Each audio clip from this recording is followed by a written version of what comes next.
နော်ဖုန်းကိုတင်လာအိတ်နေလို့ ငါဖုန်းဟာဒုက္ခပဲဟယ်လိုမိမ ခုပမာလေ ဟောကိုလောက်ထဲမှာလေးမိမရဲ့ သမင်းပြရတယ် ဘေးကကောင်မဘာတူလဲ ဟာရုံးပါပါဆိုမှကွာရုံးကဝန်ထမ်းနေရှိအတန်ကြာမှာဗောမိမရဲ့မင်းရလေ ရှင်တို့ကဘာလုပ်နေကြလဲ ကိုဘာလို့အောင်ပါလဲကိုတို့အိတ်နေကြတာ ရှင်းတော့လည်းကွာရှင်းမယ် ဟာမကွာရှင်းတယ်လေဟယ်လို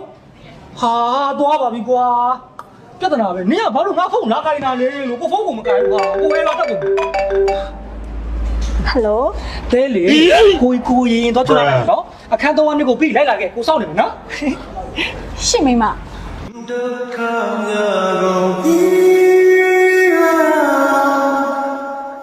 You're